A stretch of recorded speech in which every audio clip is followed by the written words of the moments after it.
Dear assorted lefties, why are you protesting against the people protesting the stabbing of little girls? Are you mentally unwell?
Like any human being is affected by this, but when you have small children and you know how defenseless and feeble they are, they're feeble little things. I just feel anger, just rage, anger. I'm sad that something needs to change in this country. I think either, I hate to say this, I know you're a respectable, unbiased place, but I feel it's either mass deportations or I really mean that. Mass deportations or civil war now. Enough is enough. Thank you. Thank you. Let me introduce you to a word you may not have encountered before. Ponerology. Ponerology is the study of evil, the nature and origin of evil and so on, especially in a religious sense, but we don't need to go into all that here. Our interest here is in an offshoot of ponerology called political ponerology, which was popularised by a Polish psychiatrist called Andrzej. He wrote a book with the startlingly original title Political Ponerology. Political ponerology is a way of explaining why horrible things like aggressive war and despotism happen by considering human behaviour at the individual level. Ubajewski's theory briefly goes like this. History goes through cycles of happy times and unhappy times.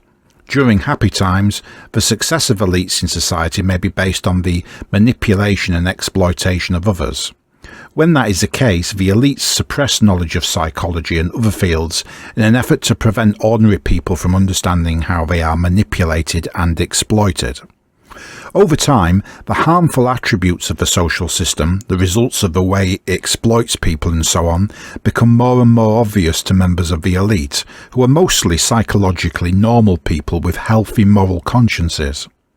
This means it becomes necessary for the elite, including people within the elite who dislike the system, to deflect and discourage further examination of the system itself. This is achieved by promoting a sort of alternate reality in which people start to believe in useless and pointless things that are aimed at taking their attention away from the real problem, from reality. The beliefs could be social justice, conspiracy theories, anything really. This is called conversive thinking because it involves changing the outcome of the normal natural reasoning process to an outcome that is more convenient to the conscience of the individual. It's a form of self-deception, if you like, and in more sociopathic individuals could take the form of an organised sort of deception of others. This conversive thinking is accompanied by a rise of egotism and emotionalism, which is expressed as a sort of hysteria. This hysteria transmits down the generations as a siniform pattern, up and down in other words, over a period of some 200 years. This hysteria impairs people's ability to distinguish between psychologically normal and healthy people on the one hand and pathological individuals on the other. The first effect of this is that people who are genuinely damaged mentally or psychiatrically, gradually come to see their behaviour as accepted as normal. This could include people with addictions or mental health problems or criminal proclivities or sexual deviances or obvious neurotic or narcissistic traits, stuff like that. What Ubijevsky says is that this gradually leads to the normalisation and acceptance in society of harmful behaviour, including psychopathy. Amongst these pathological individuals are people Ubijevsky calls spellbinders, who are sort of charismatic people with psychopathologies or personality disorders, especially psychopathy. Spellbinders ride on the back of the growing normalisation of pathologies as this hysteria gradually spreads, and they influence people more and more, whether informally or in positions of trust, and some spellbinders may gain political power at different points. Eventually, as the collective hysteria reaches its peak, society is so polarised that the most adept spellbinders come to lead society. These spellbinders cause widespread psychological harm in society through their leadership. The key thing about the spellbinder is that he comes to power or influence in society by hiding behind a mask, and any spellbinders who follow him and other vulnerable individuals will adopt the same mask. The mask could be a political or social or religious belief system of some sort, or maybe just a projection of an iconic personality. Now, these charismatic pathological individuals known as spellbinders will always be in a minority in society because, based on Ubijevsky's theory, the root cause of the way they are is genetic or biological. These sort of traits are evidently not in the majority. However, as the collective hysteria spreads in society, eventually there are enough spellbinders to form a powerful bloc that can sweep away all the true believers in whatever was the ideological or other belief system they were espousing as a mask or vehicle for winning power, and replace it with a totalitarian state, which is the ultimate form of pathocracy. Ubijevsky argues that amongst the characteristics of a totalitarian pathocracy are paralogic and paramoralism. In other words, a state of affairs in which normal logic and reasoning and morality are twisted and subverted to serve the interests of the pathological ruling elite. A classic example of paralogic would be 2 + 2 = 5, which George Orwell used to illustrate the idea of totalitarianism in his novel 1984. What most people don't know is that 2 + 2 = 5 was a real slogan in the early Soviet Union. It's unclear whether this was the inspiration for George Orwell or he came up with it independently on his own or it was something else. But anyway, the Soviet slogan was part of an industrial plan, and it was a message to workers that they were expected to achieve in 4 years what would normally be achieved in 5. Paramoralism is basically a way of using moral values to manipulate people into doing and saying or supporting indefensible things. It could be abusing somebody or something, or invading a country, anything that serves the interests of the elite. Ubijevsky said that ultimately the pathocracy would wither and fall of its own accord because it promotes the pathological over the competent, which inevitably must lead to its own collapse. Now that I've outlined Ubijevsky's theory, I'll make some comments. It seems to me that Ubijevsky's theory depends on the premise that most people are instinctually morally sound and psychologically normal, and that the pursuit of power as a way of exploiting and manipulating others reflects a minority psychological attribute that most ordinary people would resist. However, I think Ubijevsky's theory also implies that powerful people depend on supporters amongst the ordinary population who share at least some of this pathological psychology. Without that support, they cannot succeed. In light of all that, and let's remember it's just a theory, let's watch that clip of Charles Veitch again. In doing so, I would like you to remember in particular what Ubijevsky says about the activities of spellbinders as hysteria spreads through society. They are charismatic but pathological individuals who use masks to exploit and manipulate others for their own gain. Like any human being is affected by this, but when you have small children and you know how defenseless and feeble they are, they're feeble little things. I just feel anger, rage, anger. I'm sad, but something needs to change in this country. I think I hate to say this, I know you're a respectable unbiased place, but I feel it's either mass deportations or civil war. I really mean that. Mass deportations or civil war now. Enough is enough. Thank you. Thank you. Does that look to you like a sincere person, or does it look like an actor who enjoys being the centre of attention? Of course, we can't know for sure what is behind that staged emotional voice and holding a baby, and it may be some other motive entirely, but it does look and sound to me like the performance of an actor, and a wooden actor at that. If somebody enjoys being the centre of attention by calling for the persecution of others, calling for civil war, what does that tell us about that person? Is that a psychologically healthy person? Now let's go on a journey. It's a journey through time, back in time, to the year 2001 and the attacks on the World Trade Center in New York. Charles Veitch became a prominent skeptic of the official explanation of 9/11, and in 2011 he took part in a documentary about so-called 9/11 truthers for a TV channel in the United States. To call his position skepticism would be polite, but I can't think of a better word. How do two towers with two airplanes get pulverized into nothing? If I'm not mistaken, it was as a result of this documentary that he changed his mind about 9/11 and decided that he accepted the official explanation for the attacks after all.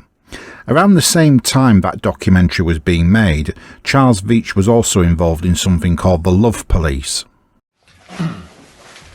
Ladies and gentlemen, I just want to say a massive thank you for the donations which have allowed the Love Police to actually exist and carry on the absurd work we do. Some of what the Love Police did seems benign enough, basically just rebellious, socially engineered stunts.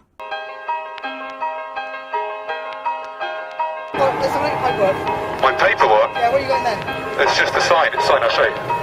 It's an arrow, and it's actually telling you that you have to move to the left. Ladies, this is a Love Police. We will be checking you off for smiles in a second. I suggest you put your megaphones down and stop protesting, please. You're suggesting that I put my megaphone down and stop protesting? Now. I am not protesting. I am just speaking through a megaphone, Well, you're not allowed to. and what I do is give people like you hugs. No, you won't, What you sir. need is a hug. You won't, sir. No, you do need a hug, You honestly. won't, sir. Who would like me to give him a hug? Say yeah. Excuse me, sir. You can't, man. Yes, sir. Keep it calm. Keep it calm. Ladies and gentlemen, please lower your adrenaline levels. This is a love and compassion presentation by the Love Police. Ladies and gentlemen, this is a message from the Ministry for Health Propaganda and Swine Flu Information. Swine flu is incredibly dangerous and it is now transmittable through eye contact or smiling at people. I found myself agreeing with a lot of what Charles Veitch and Danny Shine had to say in protest at our current social system. Everything you read in the mainstream media is 100% true. Please, go back to your jobs. If you have not got a job, you are a worthless human being. Consume.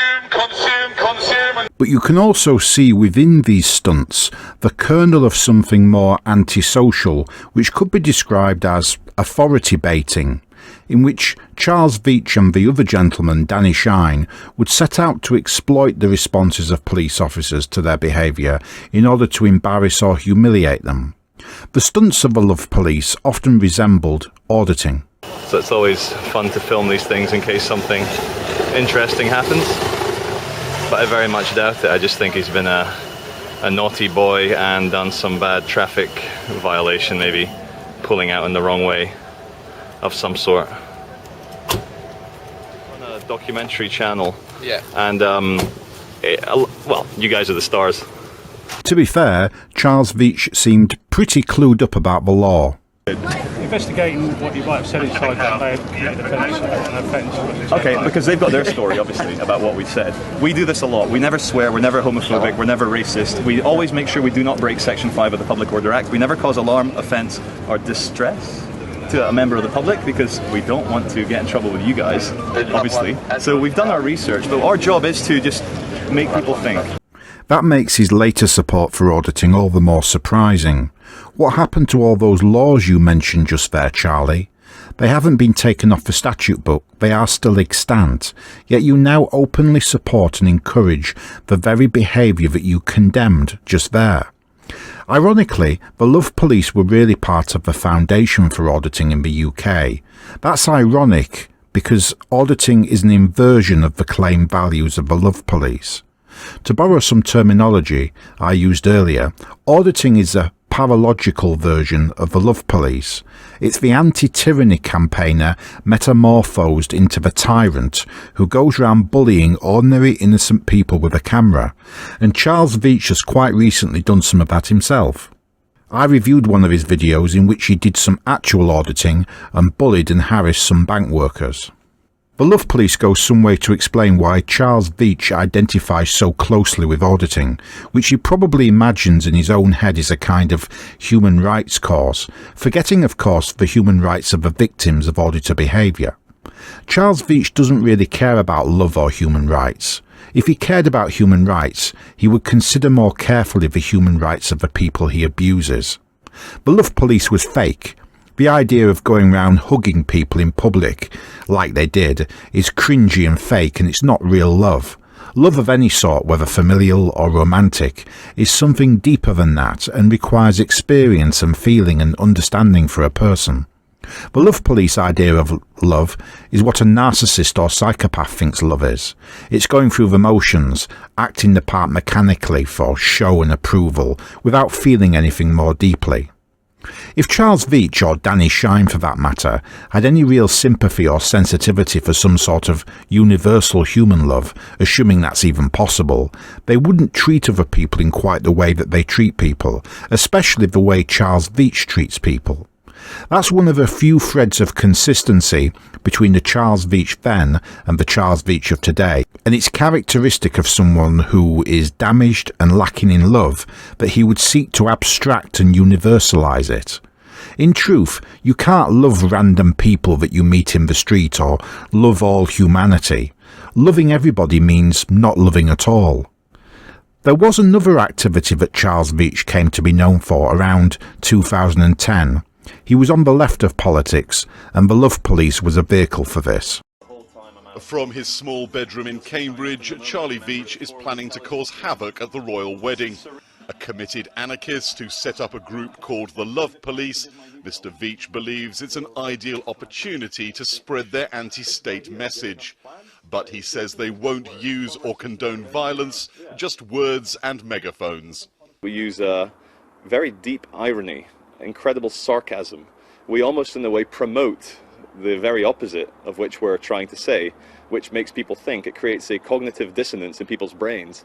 So for example, in the royal wedding, we will probably shout out messages such as worship the blue bloods, here come the blue bloods, they're better than you. A former bank worker himself, Mr. Veitch is now a veteran of demonstrations targeting financial and other corporate institutions. He says he's been arrested many times but never convicted. His group of around 500 activists specialises in absurd chants and slogans. He knows his actions will anger the hundreds of thousands of royalists in London to celebrate the wedding. But he has no qualms about trying to cause as much chaos as possible in front of Prince William and Kate Middleton. The pro-monarchy English Defence League, which has a power base in Luton, has promised to confront opposition groups. That could increase the likelihood of violence. But groups like the Love Police say they won't be intimidated into silence. If in the year 2011 I would be put off by spreading a political anarchist message for fear of violent retaliation, then I would be a coward. I stand by my convictions. That bookmarks Veitch as an anarchist in 2011. At one point he wore a kufiya, or Palestinian scarf. Fucking arrow. Go on. You touch me, I'll have you arrested for assault. He'll have her arrested for assault. That's an interesting choice of words. Roughly around this time, he was also associated with anti-fascism and took on the BNP. Hi everyone, I'm here with Nida. She's seen me filming outside the Muslim Youth Foundation and she's asking me what you're doing. How do you feel, Nida, when you see a BNP broadcast giving their message on television? Honestly speaking, I think it's really hurtful. I think kind of, trying to look at it from a critical point of view. I understand that people have things to say about Islam and stuff, But then when you sort of, you know, like watch the news and you sort of hear their kind of thoughts and stuff, and it just seems to be coming from such an ignorant perspective, Yeah. like completely like not open-minded about anything, and it's really sad actually. I think it's quite sad to, you know, being a Muslim myself, when Yeah. you see that, you do feel kind of, take it personally, I guess, Yeah. even though it's not a personal thing. Absolutely. Do you think there is a difference between hate speech and free speech? Definitely. I think with free speech, of course, everybody's allowed to say what they want to say and stuff. But then when people start using that kind of free speech towards, you know, just to kind of perpetuate hate, and it's really kind of obvious. You can tell different straight away that, you know, their views are just there to kind of make other people feel bad about themselves, put other people down. And in this case, being Muslims, you know, so definitely there's a big difference. You know, yeah. Thank you so much. Thank you. Hi everyone, it's Charlie Veitch. We're here outside the Muslim Youth Foundation, which I believe is also a mosque around the back. Just want to come out here because I had a lot of angry BNP type comments, British National Party, nationalistic, racist people saying that, oh, what a hypocrite this leftist Charlie Veitch is. I'm not a lefty, I'm not a righty, I'm a human being, and I reject the dialectic of left and right. Look, I think it's very important to challenge the BNP and all the bullshit they say. It's hateful bullshit, very similar to what Enoch Powell was saying, very similar to what Adolf Hitler and the SS were saying. In the 30s, it's a eugenics thing, it's a white supremacist thing, and I find it very ugly. But to all the BNP guys who go, oh, Charlie's a hypocrite, he doesn't criticize Islam, you guys have not watched my videos. Type in my name, type in Islam, you'll see the videos. Look, I see Islam, unlike you guys who are just racist kind of maniacs, haven't looked into this. Islam is like Christianity. Islam is like Hyundai, not the car, Hinduism. Islam is like Judaism. It's mind software, yeah? Doesn't have a race, doesn't have a culture, doesn't have a background. Anyone could have that in their heads. Like, you know, there but for the grace of God go I. I might be Christian, I might be Muslim, I might be Hindu, depending on where I am in the world. It's very important to challenge people like the BNP because they try and say that any criticism of them is hypocrisy because you're not criticizing other people. But let me just say, in 5 years of filming on the streets of Great Britain, it's always the angry English white beer drinking guys who try and attack me. I've never had a Muslim come up to me and try and assault me or send me hate mail or be nasty. So there you go, guys. Like, there's no fear here. You go film wherever the fuck you want. You can film out here, you can film outside the church, you can film outside the BNP offices. It's just, let's try. Oh yeah, one last thing as well. Like in my last video, I said look, shutting down BNP free speech is a moral duty. Because the BNP, it's not like free speech like this guy over here. He might say, oh, I want a cup of coffee. I might say, you know, all airplanes should be grounded. That's free speech. As soon as you use hateful language which separates human beings and leads to violence and disgusting things, that's no longer free speech, that's hate speech. And there's a reason why civilized countries have laws about these things. Otherwise, we'd just be encouraging people to go into concentration camps and all that nonsense. And you know the old saying, sticks and stones will break my bones, but words will never hurt me. That is the ultimate tool of the bully. Words can hurt you, can hurt your community, can hurt your soul 10 times more than mere sticks and stones. Physical wounds heal, psychological wounds sometimes never heal, and you always play out the same thing again and again. Let me end this video. I hope any Muslims watching this will come along. The BNP, the British National Party scumbags, are coming to Manchester this Saturday. What's the date this Saturday? What day is it today? The 21st, Wednesday, 22nd, Thursday, 24th, I believe. May the 24th. We need to go out there and challenge the BNP and try and shut down their hate speech. You know, scumbags. And here's the same Charles Veitch in 2014 leading a mob against a BNP speaker van. They want to stop cuts on frontline services. Well, British National... You're a bunch of fucking fascists! You're fucking racist! Fuck you! Thank you, sir. Thanks for your support. Those British National Party. Fuck you! You're assholes! Fuck you!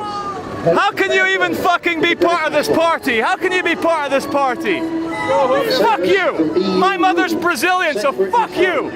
Fuck you! You fucking pricks! The people who say that the silent majority think. Yeah, fuck these guys!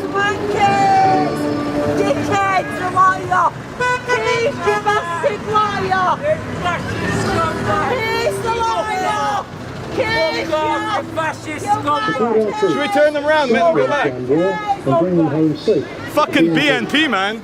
Say no to the Afghan warmongers and yes to the big... Turn round. Turn round. Whoa, whoa, whoa, whoa, whoa, whoa, whoa, whoa, whoa, By stopping immigration. Vote British nationals. You be live stream. Vote for MB because... You be live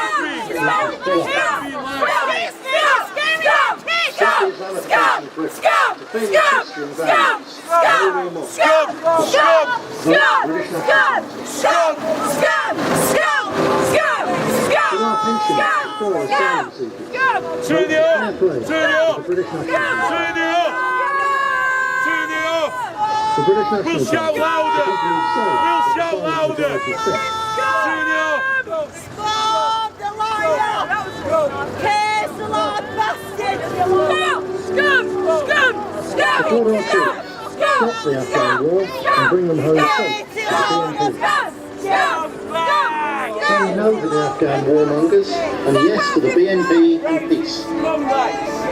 The British National Party, the people who say what the silent majority think. Nowadays, Charles Veitch wants you to think that this is his point of view.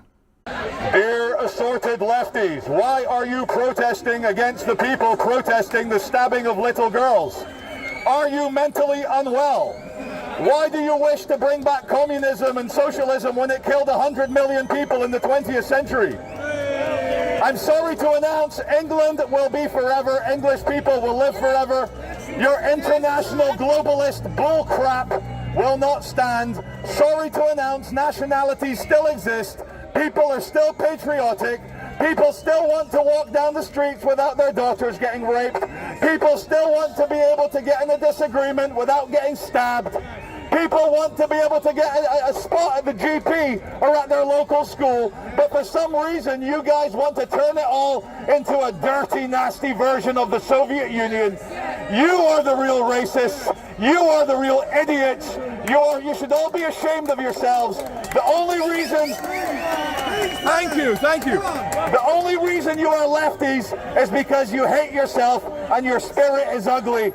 I am standing with the English people because they've got a backbone. They want their country back. They want to walk through city centres without getting stabbed. And for that reason, I stand with them, not with you dirty communists.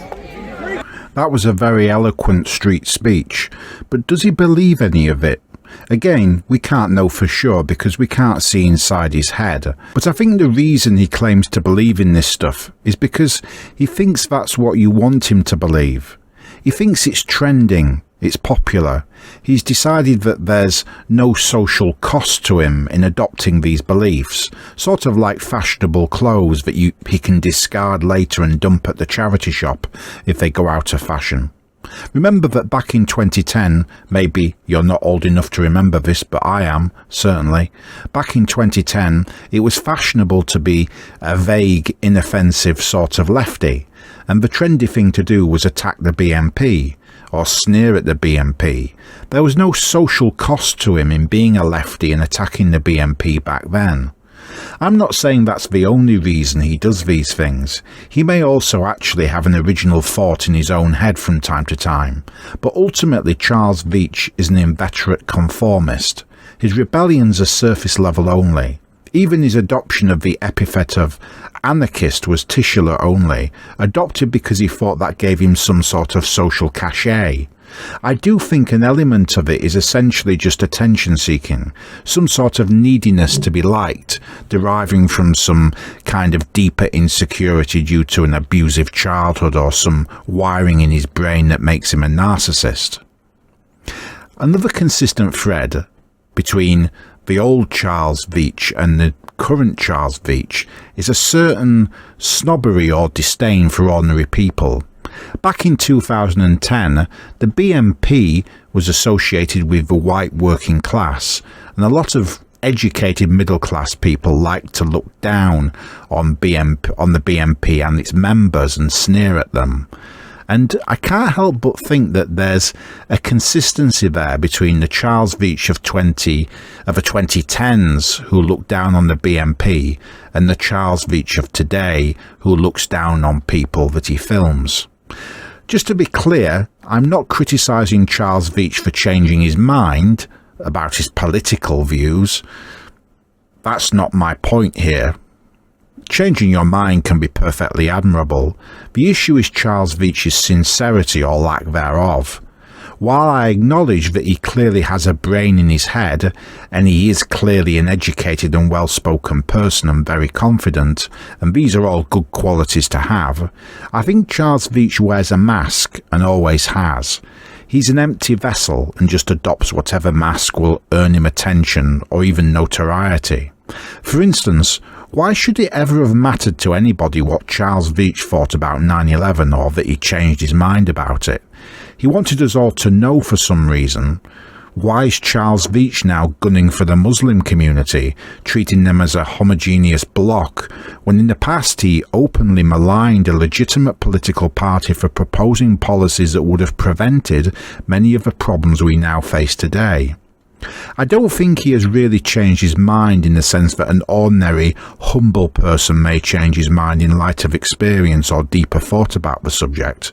I don't think he had a mind about it in the first place. I think the politics of Charles Veitch are Charles Veitch.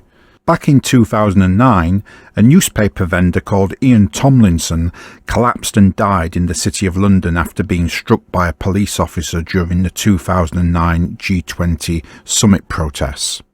An inquest jury returned a verdict of unlawful killing, and the police officer involved, Simon Harwood, was prosecuted for manslaughter. He was found not guilty but was dismissed from the police service for gross misconduct. Charles Veitch witnessed the incident and gave an interview about it to the BBC. It's around 7:15 in the evening, and a middle-aged man who's trying to get home is waved away by police officers. Within an hour of this CCTV recording, Ian Tomlinson would be dead. This morning, an inquest jury has been told how the 47-year-old newspaper seller had inadvertently been caught up in the protests against the G20 summit, repeatedly finding his way blocked by police cordons. Then this. Mr. Tomlinson is shoved to the ground by a police officer.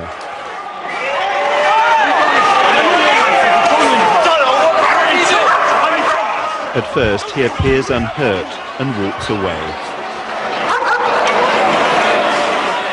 But shortly afterwards, he's on the floor having collapsed. A medical student, Lucy Apps, goes to his aid.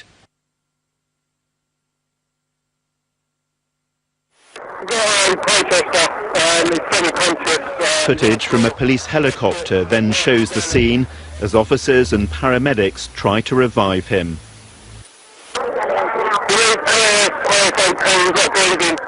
Finally, officers can be seen carrying Mr. Tomlinson's body from the scene. His family watched as these pictures were played in court. His widow was in tears. But I am joined by somebody who was there, so can you tell me what you saw? I just want to clarify the reports I saw from this morning. He was not in his mid-30s. He was a gentleman who seemed to be over 50. He was riddled with tattoos, and from the smell of him, he'd been drinking all day, and his eyes were very wide, as if he was under the influence of drugs. What police? We can't speculate about the condition of the gentleman, but what is at issue here is the way the police handled it. I think I came along at 6:30 last night, and the police seemed to be acting very professionally. There was no overkill, no beatings, and the only reason this gentleman collapsed is because the police ran forward maybe 20 meters at a time, and then he ran off as well, and I saw him collapse and smash his head, and then he was lying there with his eyes wide open, and then a guy in the audience had a megaphone and shouted, "Police, we need a medic," and within seconds the police had a team of 8 people ran forward, and yeah, there was a couple of people throwing bottles and bricks. Clarify, were you taking part in the protest? What were you doing there? I'm a city worker. I was there out of interest, to curiosity. Yeah. Okay, thank you very much. It may just be poor observation on the part of Charles Veitch, but Ian Tomlinson definitely did not collapse. He was pushed over by a police officer after being hit in the back with a baton. Charles Veitch then changed his story for another interview later. I hesitate almost to bring it up, but I understand that last April at the G20 in London, you saw a pretty horrific event. Do you want to talk about that? Of course, yeah, no, quite happily. I was a witness to the IPCC, which stands for the Independent Police Complaints Commission. There was a middle-aged man, his name is Ian Tomlinson, who the whole world saw the police kill him. They killed him. I had the chance to speak to him twice in the minutes before he was killed. I unfortunately did not have my camera with me, but I had my megaphone.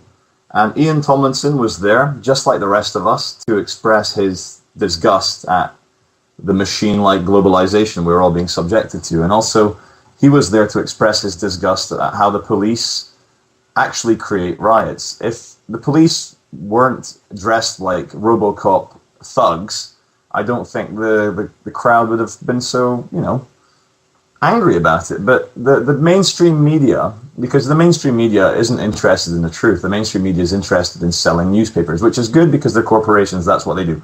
But they portrayed Ian Tomlinson as the world's most peaceful, innocent victim of, they said that he was just walking past on his way to work, he got caught up in it.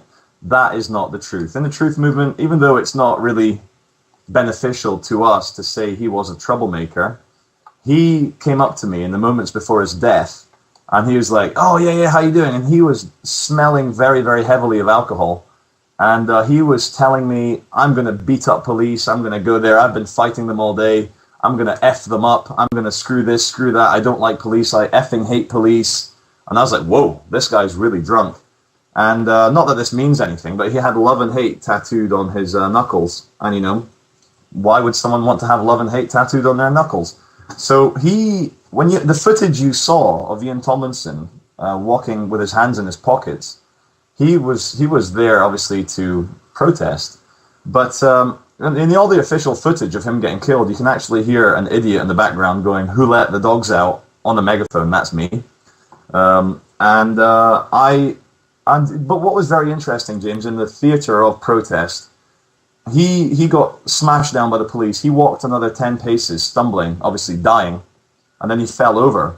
There's a few people throwing bottles at the police, plastic bottles, and like some plant pots, strangely enough. But I just said on the megaphone, I said, "Look, guys, everyone stop.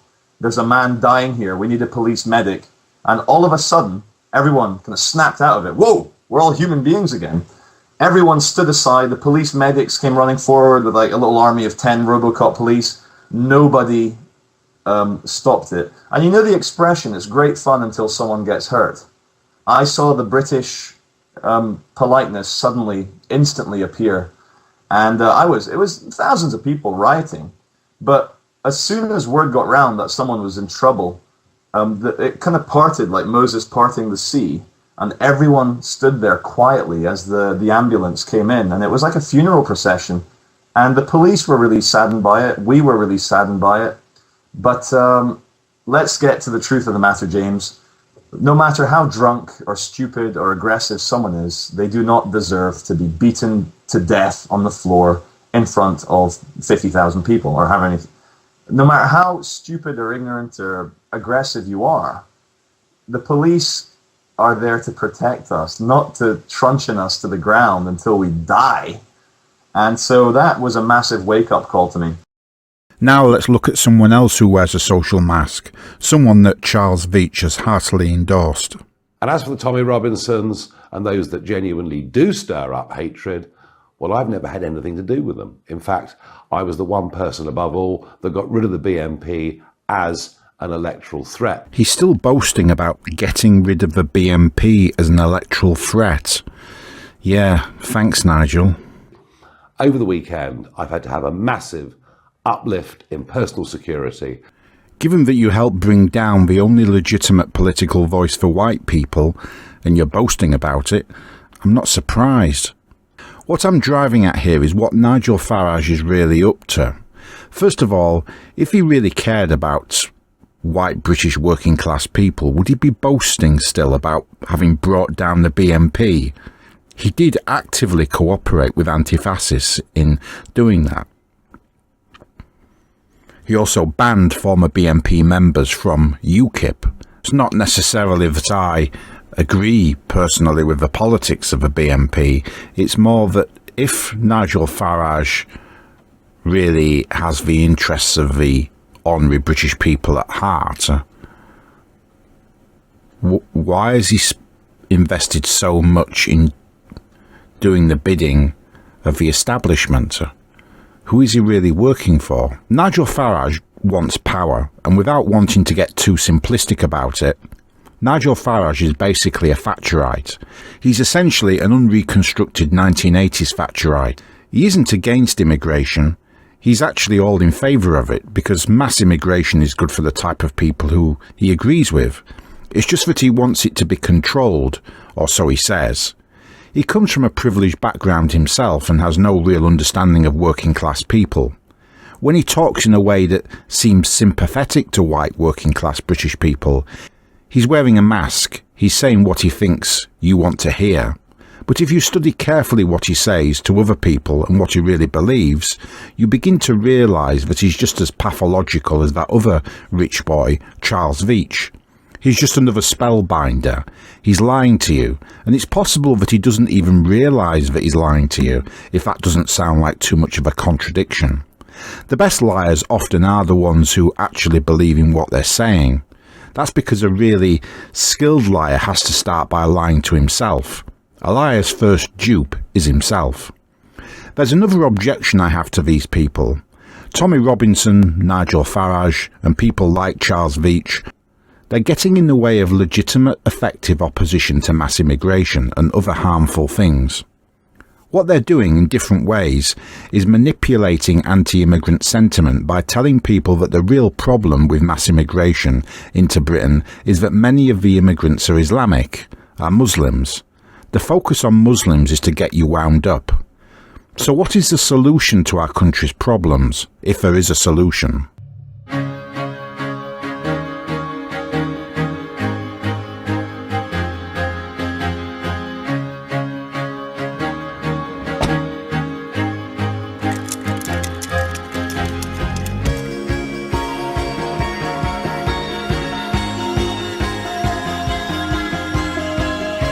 If we all stand together and raise each other up,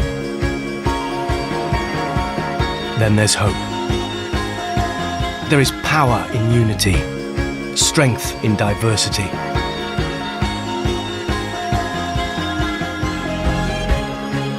Don't let the haters win.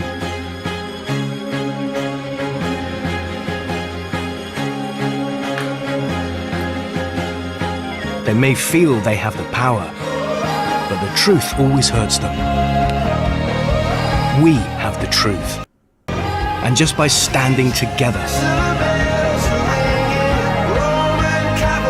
we can build something better. Join the campaign and demand a better way. Say it. Believe it. Demand it. Hope, not hate.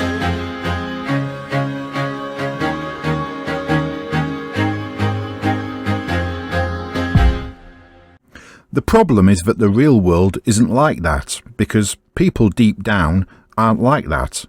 The world would be a better place if people were like that, but they're not.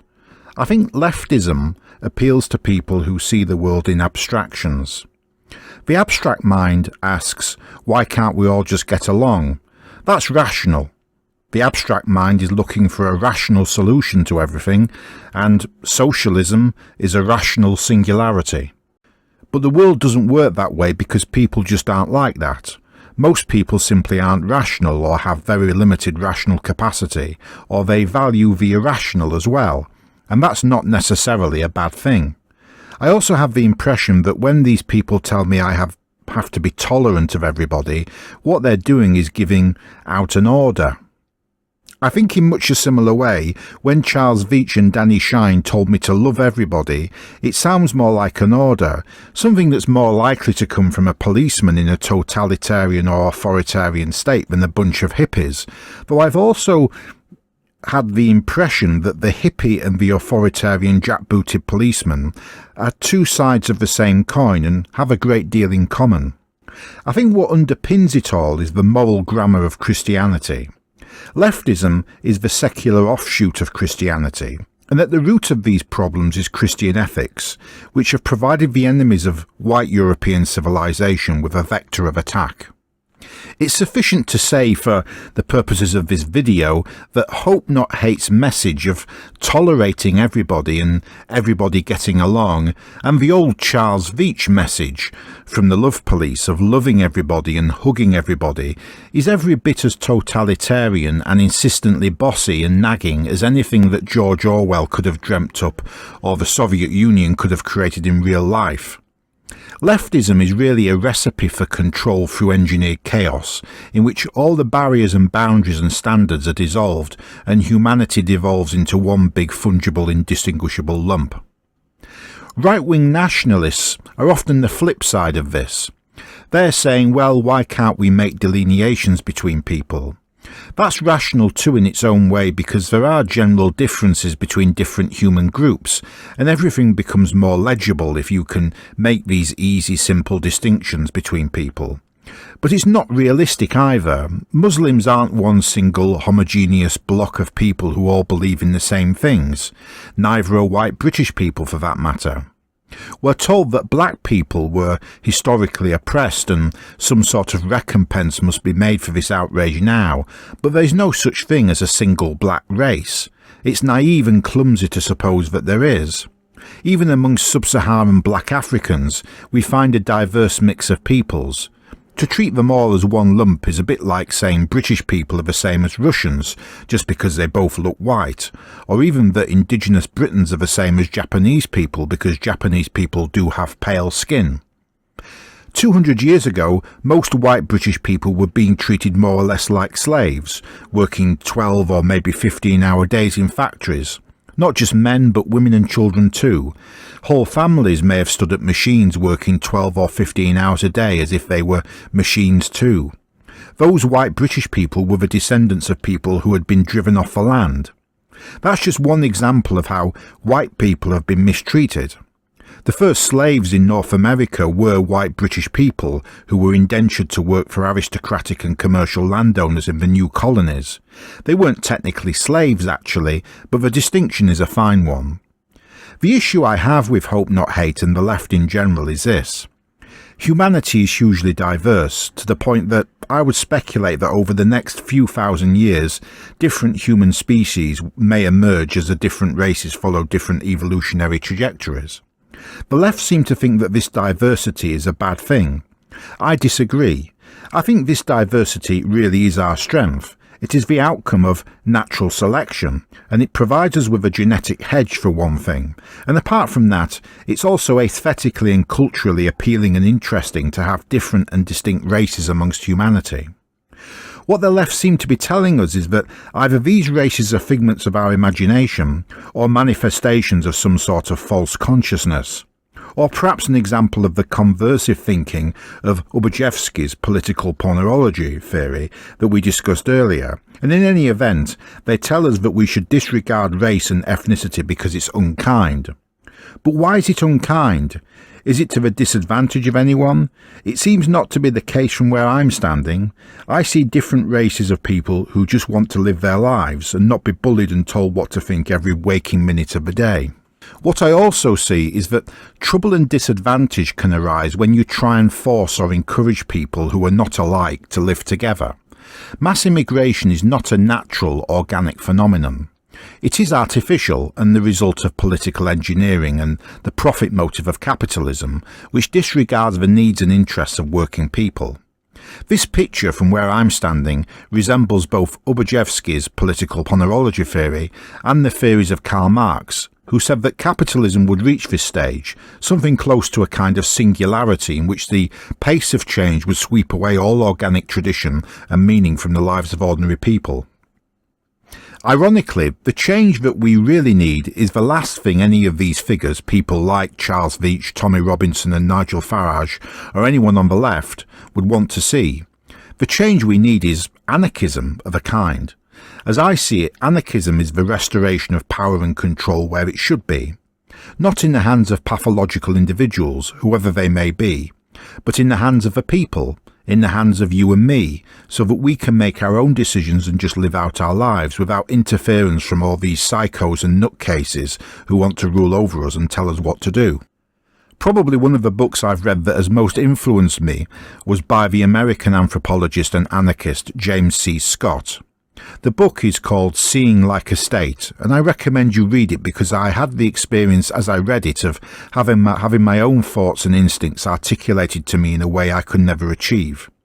James C. Scott was an anthropologist of Southeast Asia, countries that tend to have minimal state interference in people's lives, and he noted how if you look beneath the surface of many Asian societies and look beyond the formal institutions of the state and the law, what you find is in effect a situation of ordered civilized anarchy, in which people live out their lives and reproduce cultures that have little to do with the state or some sort of overarching designed system. Scott explains how, in the West, the state has imposed an artificial grid system that removed natural, diverse social arrangements between people and replaced these with an oversimplified arrangement that reflected the needs of the elites rather than the needs of a people.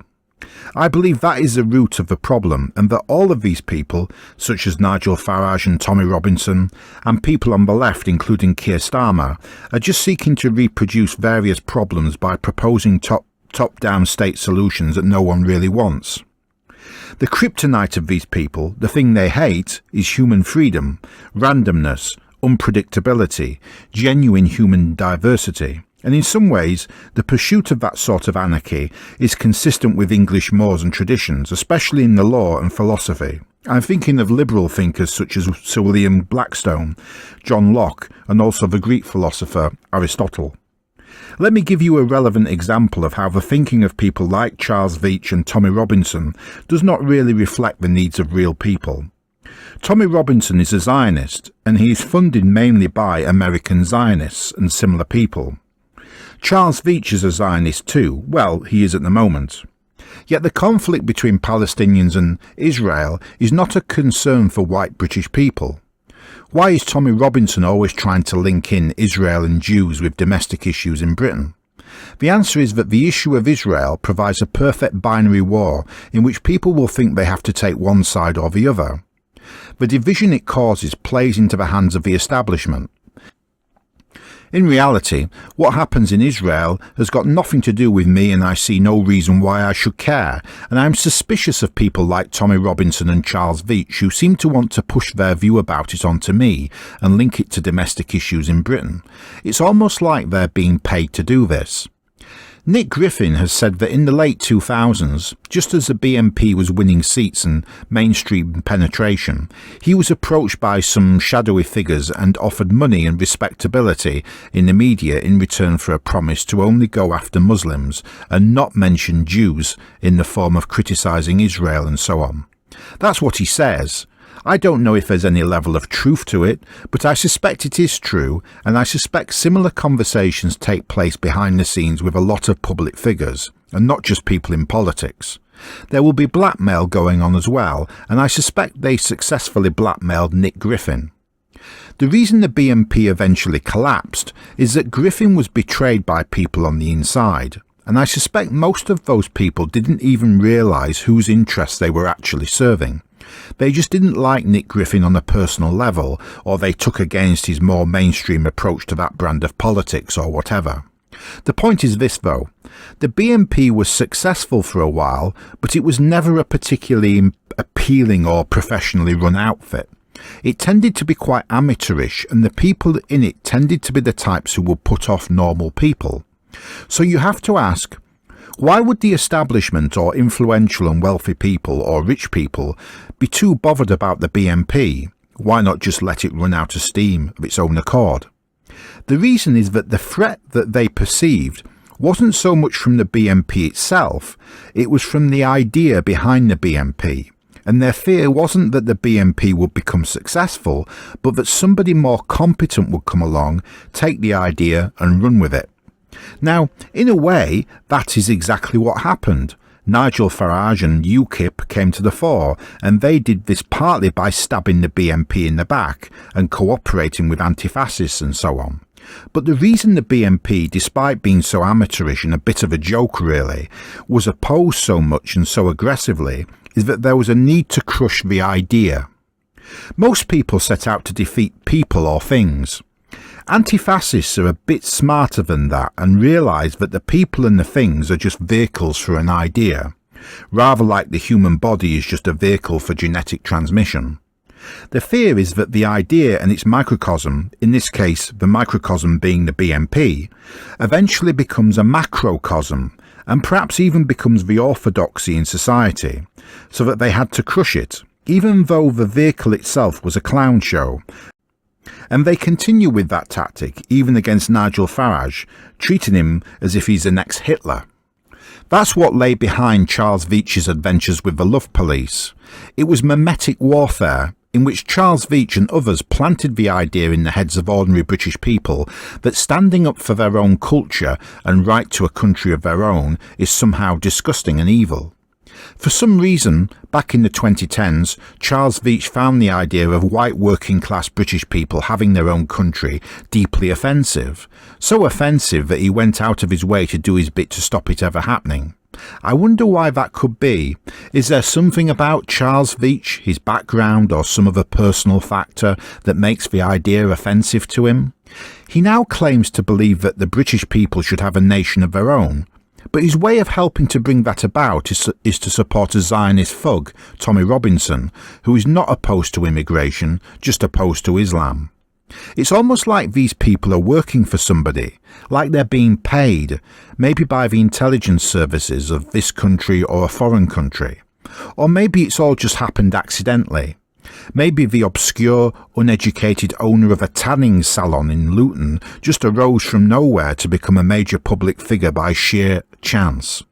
And it's just our bad luck that he happens to be a thug, reinforcing a prejudiced stereotype that middle-class people have of white English working-class people, especially men.